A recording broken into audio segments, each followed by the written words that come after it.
You might mistake what Michelle Obama is doing right now for the beginnings of a presidential campaign. So first, you have a manufactured white racism panic. That's a clue.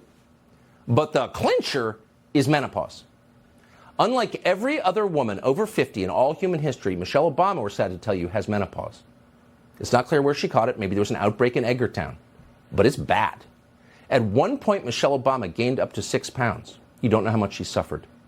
Let's put it this way. Baton Death March survivors, she laughs at you.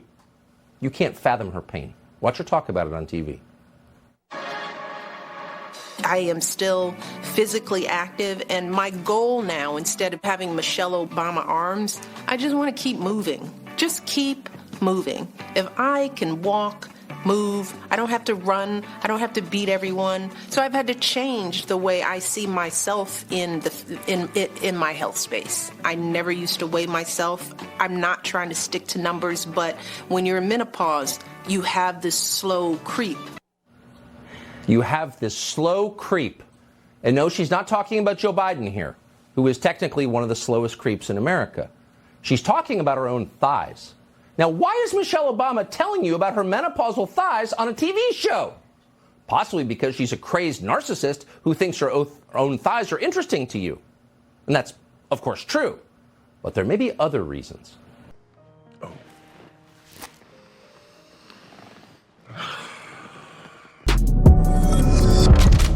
A banger, by the way, from Tucker.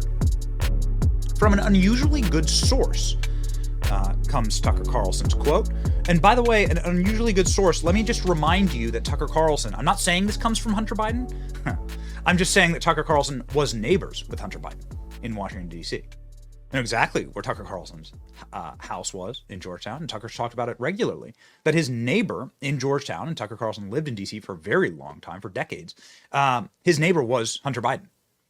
And that neighborhood in Georgetown is where all of the fancy people in Democrat politics live. And so Tucker Carlson knows many of them and is in communications with many of them still to this day. It's where obviously some of this sourcing comes from. I'm not saying this comes from Hunter Biden. I'm just saying you can't get better connected than Tucker on these issues. Here we go. Obama's tweet supporting Joe Biden was disingenuous. And if you want a build-up here, Obama, you don't need to see the tweet. Obama just says, Joe Biden is the nominee, right? That's it. He's like, bad debates happen. Joe Biden, the nominee. Obama's tweet supporting Joe Biden was disingenuous. In private, Obama is telling people Biden can't win. He is therefore in favor of an open convention. This is incredible. Obama will not say whom he supports, nor as of yesterday afternoon had he met personally with Biden to deliver the message. Relations between the Obamas and the Bidens have never been warm. At times, they've been hostile, but recently they've deteriorated further, mostly due to Jill Biden, the absolute Lady Macbeth wench of the White House. She is a monster, by the way. A monster. Like, just pause for a moment. Are you married? Do you have a boyfriend, girlfriend? Do you have somebody that you love? Just put yourself in the hypothetical. And maybe you've been there. I've been there with my own grandmother. I've been there with my own family members where they've deteriorated in their old age and they need special care. And could you imagine doing what Jill Biden's doing to Joe Biden? Jill Biden knows. She knows what's going on. She knows what's happening with Joe. Could you imagine doing that to your loved one? What a monster. You must be demonic. You are truly a witch. She's a witch. Yeah. Dude, could you imagine doing that to your loved one? Over my dead body. I have a wife who I love very, very much. We have 3 children together. We've been married for 7 years. And could I possibly imagine if she was in some type of state and we'll all get old, right? And who knows what'll happen? Who knows what God's plan is for all of us? But like, over my dead body, would somebody be abusive, which is what's happening with Joe Biden, in that state? Like to my wife. You'd have to kill me. If that, if someone was going to try and take advantage of or abuse my wife for power in some type of dilapidated state, I'm sure you feel the same way. If you're married, or if you just have an elderly person in your family right now that needs special care, as hundreds of millions of people in America do. Could you imagine them taking advantage of your Nana or your loved one in a way that Jill Biden is taking advantage of Joe Biden? What a monster she is. Truly, I mean, truly, she is the Lady Macbeth of the White House. Okay, so here we go. Continuing with Tucker Carlson. My apologies for that. My wife and I were talking about this weekend. It makes me angry, quite frankly. Jill Biden, in the hours and days after the debate, she kept her husband cloistered away from anybody who might convince him to drop out. Jill Biden is the driving force behind her husband's re-election campaign, just as she was in 2020, when other members of the family, including Biden's sister Val, considered him too impaired to run. The next generation of potential Democratic candidates understand this is all an opportunity, and they are circling, particularly Gretchen Whitmer, who is promoting herself aggressively.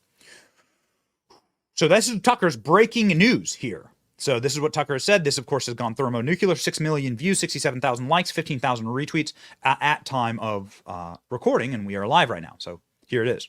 So it's live. Yeah, ladies and gentlemen, not good. Not great. You can see, of course, Jill Biden, after the debate, treating her husband like a 2-year-old who's potty training. Here we go. Joe, you did such a great job. You answered every question. You knew all the facts. And let me ask the crowd, what did Trump do? Lie! Yes.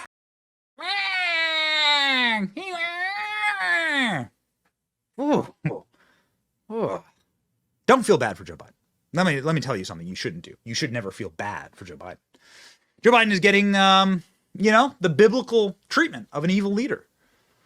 I don't need to go into it, but let's just go check what happens with evil leaders in the Bible, in the Old Testament, New Testament. Go check what happens with immoral, villainous, murderous liars who are leaders who get an opportunity to lead nations and do despicable work. And who defy God when doing that. I mean, it's biblical what's happening to Joe Biden. Let's just call it what it is, right? Okay, so ladies and gentlemen, this is what Tucker has to say, and the cope is real. Now, we told you on Friday, watch what Nancy Pelosi does. According to reports, Nancy Pelosi is like the last individual who is hanging on for dear life, to Joe Biden. With her claws in Joe Biden, trying from a institutional Democrat perspective, keep Joe Biden on the ballot. And there's no real obvious choice or push or strategy for what they could do if Joe Biden doesn't remain on the ballot. I mean, it's not good, actually. It's a nightmare of a strategy, and becomes very, very bad very quickly for the Democrat Party. It descends into total chaos with riots and just a nightmare. Maybe no candidate at all. They're up against a wall here. So it is a proper nightmare for Democrats. Nancy Pelosi, ladies and gentlemen, what did she have to say? We said on Friday's show, watch what Pelosi has to say. What's Pelosi talking about? What does she say over the weekend? Oh, and you're going to love this.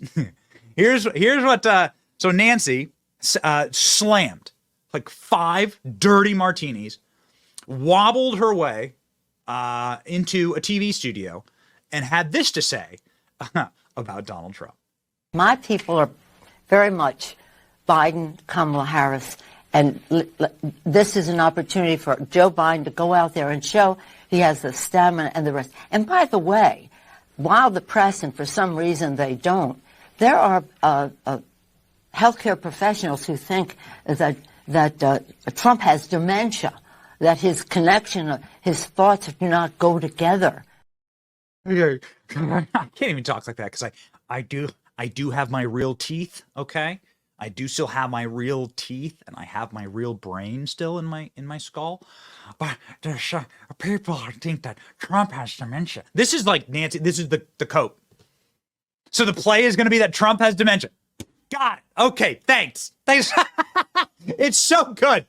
It's so good. Here was Donald Trump at his first rally after the debate saying, hey, Is Biden going to drop out? What does Trump have to say? Many people are saying that after last night's performance that Joe Biden is leaving the race. But the fact is, I don't really believe that because he does better in polls than any of the Democrats they're talking about. You've seen that, Glenn. These polls come out with some of the names they're being, like Gavin Newsom. He can't run California. He's one of the worst governors.